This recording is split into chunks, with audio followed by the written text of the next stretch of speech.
on our brain. Technology ప్రవాహంలో పడి కొట్టుకుపోవడం మన సలహా.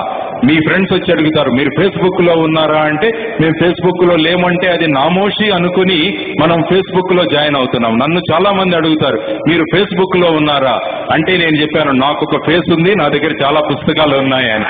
So only this I have only Facebook. మొన్న ఒక స్కూల్లో వెళితే ఒక 10 సంవత్సరాల అబ్బాయికి 1000 మంది స్నేహితులు ఉన్నారట ఫేస్బుక్ లో.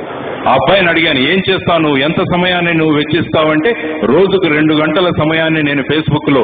ఏం మాట్లాడతారంటే హాయ్ హౌ ఆర్ యూ, అక్కడి నుంచి యా వీఆర్ ఫైన్.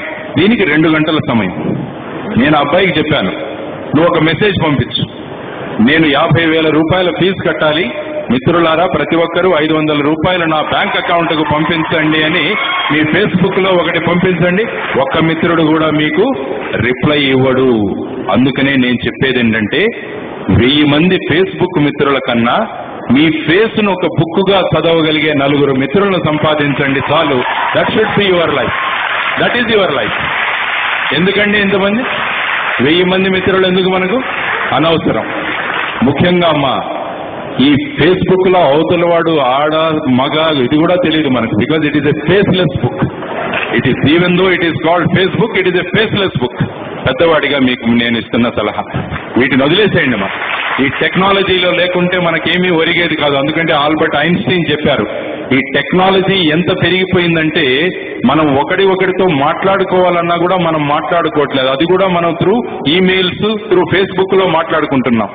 అందువల్ల we will be leaving a generation of idiots అని ఆయన ఆల్బర్ట్ ఐన్స్టీన్ అన్నారు. ఆయన if the technology is so much in the society where the communications are going to end, then we will be giving rise to, or we will be leaving a generation of idiots అని ఆయన అన్నారు.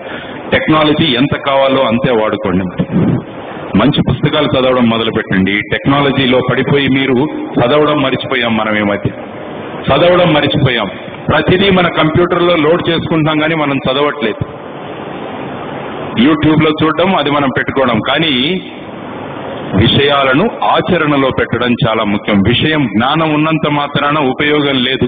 జ్ఞానాన్ని ఎప్పుడైతే మనం ఆచరణలో తీసుకొస్తామో అప్పుడు దానికి సార్థకత వస్తుంది. అందువల్ల don't depend so much on technology. Depend on your knowledge, depend on your this. ఖచ్చితంగా అమ్మా